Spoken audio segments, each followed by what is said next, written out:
The night of February 2nd, 1502, the air in the Duchy of Ferrara hangs thick, heavy with the scent of wine, incense, and raw tension. In a gilded chamber, watched by official witnesses, a 21-year-old woman lies on the bridal bed. Her name is Lucrezia Borgia. She's just married Alfonso d'Este, heir to one of Italy's oldest families. But this isn't love. It's a deal, a political theatre, and the final act must be verified. That night, before the eyes of the world, Lucrezia Borgia, the Pope's daughter, was consummated not once, not twice, but 3 times. A brutal performance to prove her fertility and seal an alliance her family desperately needed. History has painted her as a poisoner, an incestuous temptress. A demon with an angel's face, her name screams depravity and corrupt power. But what if the real truth is even more horrifying?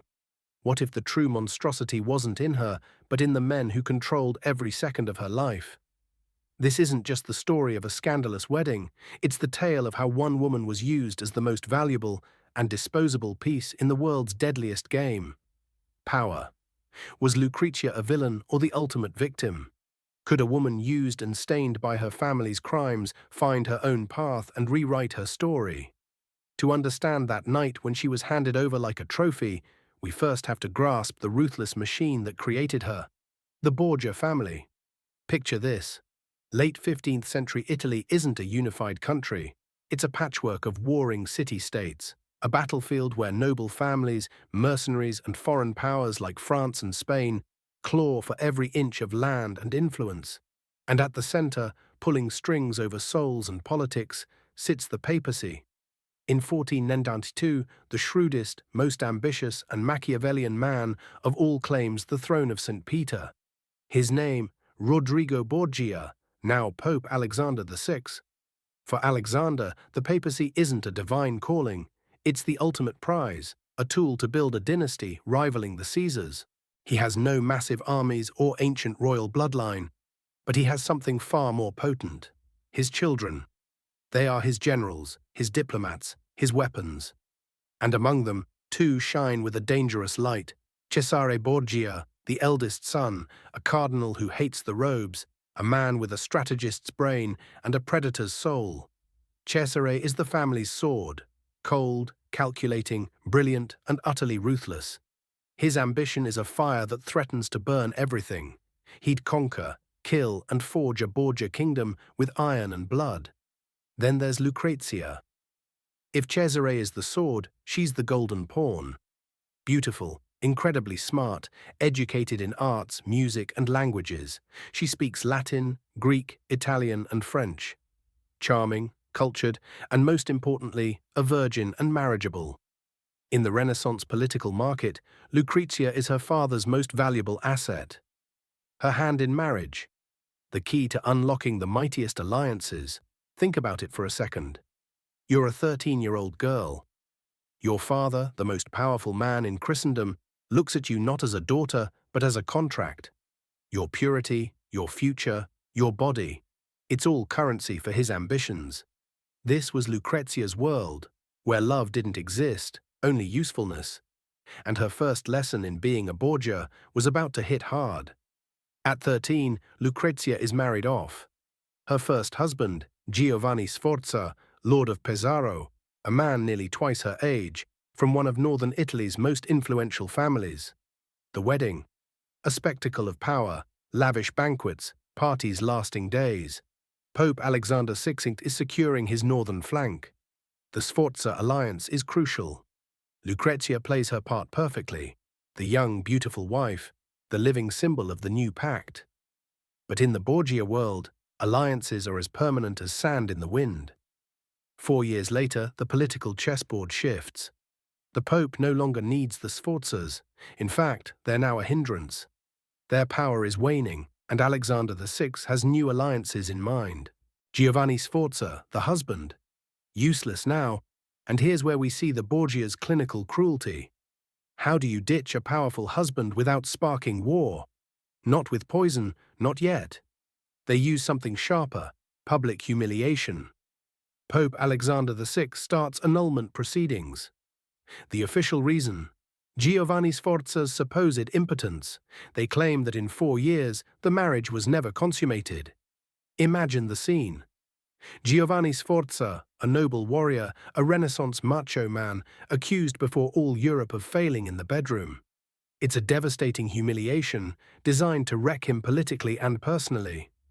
Sforza, furious, fights back, and he does it with the dirtiest weapon, rumor. He's the one who, in his rage and desperation, starts spreading the most infamous Borgia tale. He says the real reason for the annulment isn't politics. It's because Pope Alexander wants his daughter for himself, and so does her brother Cesare. Boom! The birth of the Black Legend. Accusations of incest. Was it true? Probably not, just the revenge of a humiliated man. But the rumor is so scandalous, so fitting with the Borgia's reputation for boundless ambition, that people believe it. It sticks to Lucrezia like a second skin, a stain she can never fully wash away. The marriage is annulled. Lucrezia is declared officially Virgo intacta. A legal farce everyone knows is a lie.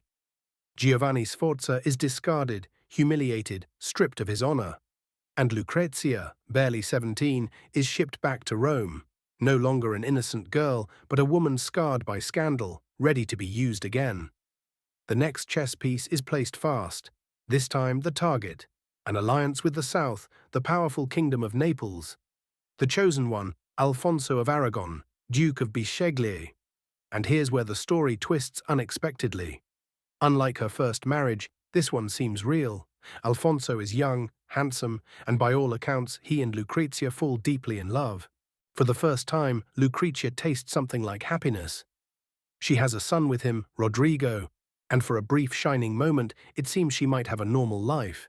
It's a flicker of light in a life of shadows, a time when the golden pawn feels like a queen. But love for a Borgia, it's a luxury they can't afford, and in their world, luxuries are paid for in blood. The architect of the tragedy? Her brother Cesare once again. Now ditching his cardinal career, he's on an unstoppable military campaign to carve his own kingdom in central Italy. His political ambitions shift. Now he wants an alliance with France, the sworn enemy of Alfonso's Aragonese family. Overnight, Lucrezia's beloved husband becomes a political problem, a reminder of an outdated alliance, a thorn in Cesare's ambitious side. In July 1500, tragedy strikes. One night, as Alfonso climbs the steps of St. Peter's Basilica, he's ambushed by assassins. They stab him repeatedly, leave him for dead. Miraculously, Alfonso survives the initial attack. Lucrezia, terrified but determined, rushes him to her Vatican apartments.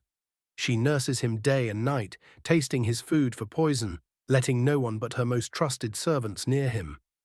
She's fighting desperately to keep her one source of joy alive. But you can't outrun Cesare Borgia's will. A month later, as Alfonso recovers, Cesare's right-hand man, Michelotto Corella, bursts into the room. Accounts say Michelotto's men shove Lucrezia aside and strangle her husband in his own bed. Cesare doesn't even hide it. He reportedly strolls the Vatican halls, declaring coldly, "What isn't done at lunch is done at dinner." The message? Crystal clear, no one stands in the Borgia's way. Lucrezia is shattered, her heart broken, her dream of a normal life in pieces. Her father sends her to a convent to grieve, not out of compassion, but to keep her out of the public eye, let the scandal cool before they can use her a third time.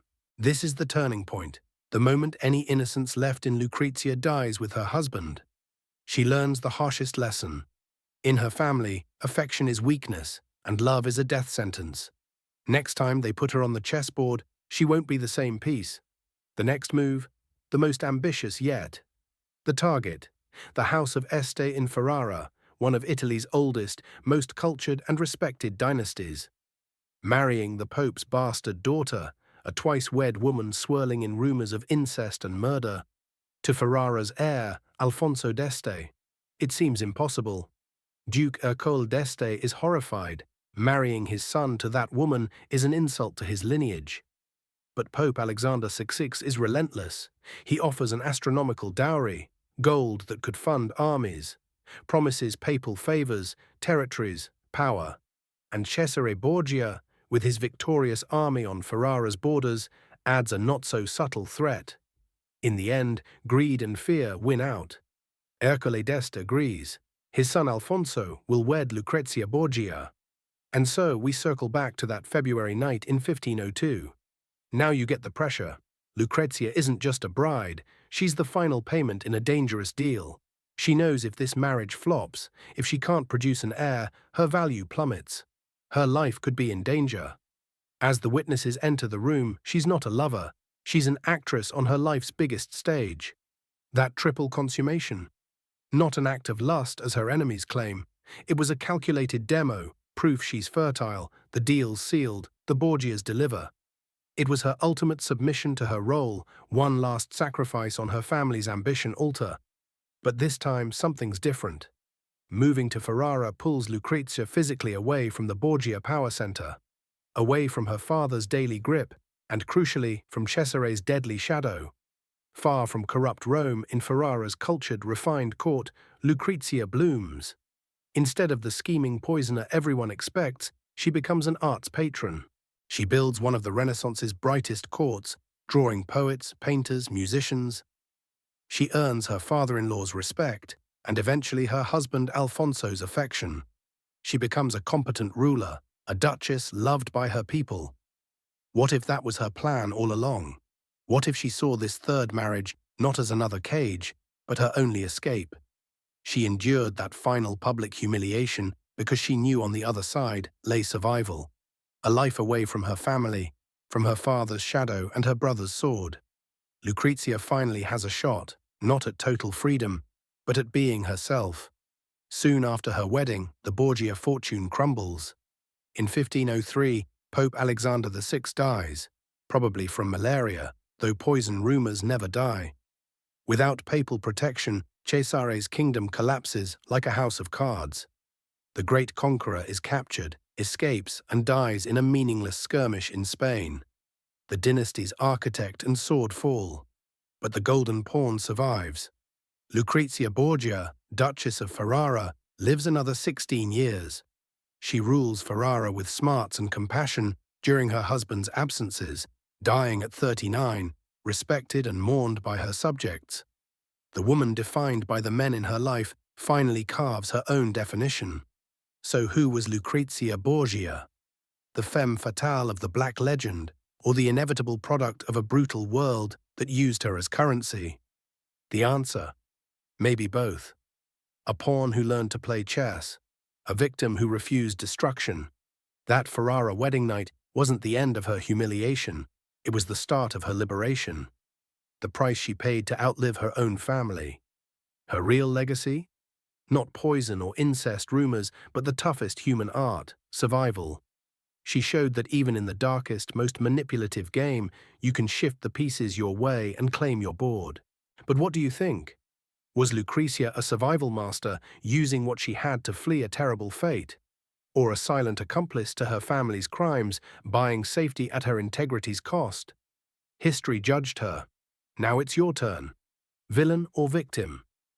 Drop your verdict in the comments and subscribe to uncover more hidden secrets of power and ambition in history.